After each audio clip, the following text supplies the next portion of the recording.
Stalo žaidime Vilnius tapsite oro balionų pilotais. Skrisdami virš kerinčio Vilniaus stengsitės pamatyti kuo daugiau unikalių miesto vietų. Tačiau neatsipalaiduokite, nepalankus vėjas gali sujaukti visus planus, o sumanūs varžovai apsunkinti kelią link pergalės. Vilniuje egzistuoja 3 žaidimo versijos. Vilniaus rubinai. Pirmoje žaidimo versijoje stengsitės aplankyti kuo daugiau žinomų Vilniaus objektų ir finišuoti prie Gedimino pilies bokšto. Paruoškite žaidimą. Stalo vidurėje padėkite žaidimo lentą bei kauliuko ridenimui skirtą surenkamą Gedimino pilies bokštą su kauliuku.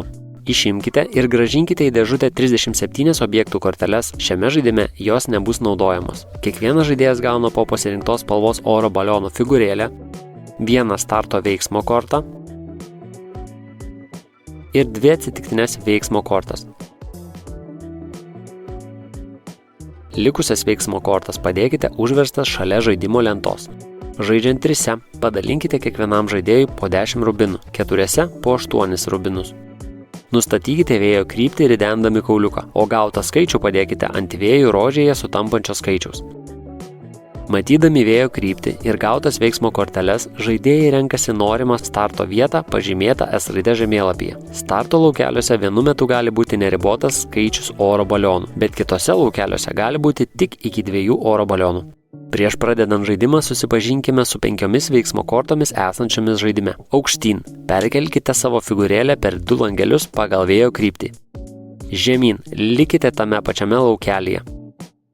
Posūkis. Perkelkite savo figūrėlę įstrižai, tai yra į šalia vėjo krypčiai priklausantį laukelį. Oro uostas. Perimkite pirmojo žaidėjo herbą, ridenkite kauliuką ir pakeiskite vėjo kryptį. Nuo šiol veiksmų ratas prasidės ir baigsis ties jumis. Per savo ėjimą galite panaudoti iki 3 oro uosto veiksmų kortų. Startas. Perkelkite figūrėlę į bet kurią starto vietą lentoje pažymėtą S raide. Žaidimą pradeda jauniausias žaidėjas, jam įteikiamas pirmojo žaidėjo žymeklis – Vilniaus miesto herbas. Toliau žaidimas tęsiamas pagal laikrodžio rodyklę. Savo ėjimo metu žaidėjas atlieka šiuos veiksmus eilės tvarka. Pirmas veiksmas. Jeigu norite, panaudokite vieną iš 3 rankoje turimų veiksmo kortų ir padėkite ją atverstą į panaudotų kortų kaladę. Antras veiksmas. Pavėjui perkelkite savo oro balioną į kitą miesto langelį vienu laukeliu, arba taip, kaip nurodo panaudota veiksmo korta. Trečias veiksmas. Pažymėkite rubinu vieną aplankytą objektą, jeigu tame langelėje dar yra likę nepažymėtų objektų. Mikrorajonai sudaryti iš 4 rombų, tad pasiekę vieną iš jų, pažymėkite centre esantį objekto numerį. Ketvirtas veiksmas. Jeigu per savo ėjimą panaudojate veiksmo kortų, papildykite savo ranką iš kaladės iki 3 kortų. Visiems žaidėjams atlikus veiksmus, baigiamas veiksmų ratas ir herbą turintis žaidėjas ridena vėjo kauliuką. Pasibaigus veiksmo kortų kaladei, išmaišykite panaudotas veiksmo kortas ir suformuokite naują kaladę. Būkite atsargus. Nepalankus vėjas gali jūs išnešti už žemėlapio ribų. Tokiu atveju pralaimėsite žaidimą. Jeigu neturite išsigelbėjimui tinkamų veiksmo kortų, galite pasinaudoti visų kortų keitimo taisykle. Ši taisyklė vieną kartą per žaidimą leidžia pakeisti visas 3 veiksmo kortos. Tokiu atveju daugiau veiksmų savo ėjimo metu žaidėjas atlikti nebegali ir lieka tame pačiame langelėje.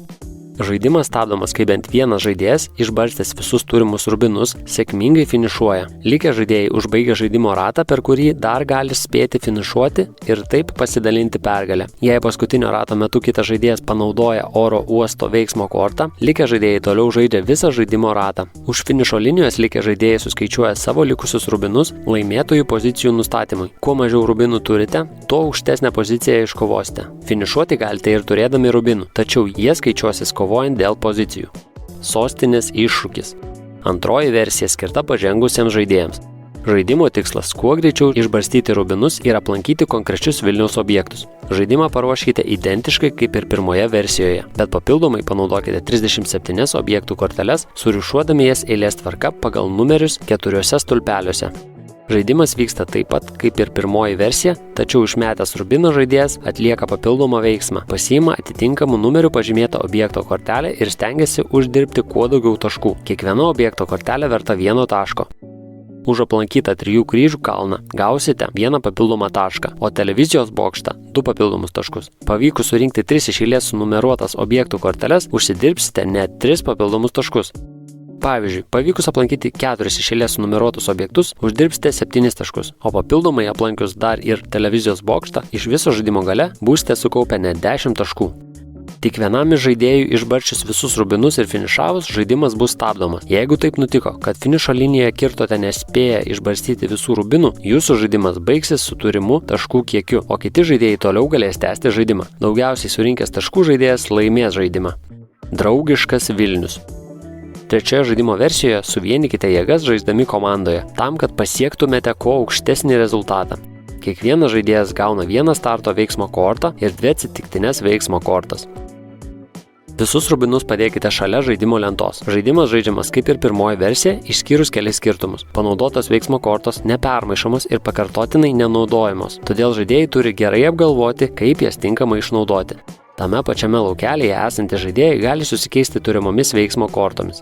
Žaidimas stabdomas tuomet, kai baigėsi ant stalo padėta veiksmo kortų kaladė. Todėl bent vienas žaidėjas turi spėti laiku pasiekti finišą. Jei niekas nespėja finišuoti, ar visų žaidėjus vėjas išpučia už žemėlapio ribų, žaidimas pralaimimas. Laimėjimo atveju skaičiuokite likusius rubinus ir gaukite įgūdžių įvertinimą. Kuo mažiau rubinų liko, tuo geresnis įvertinimas bus. Pasirinktinai šio žaidimo metu galite naudoti ir objektų korteles. Daugiausiai taškų komandai uždirbęs žaidėjas bus skelbiamas komandos kapitonu.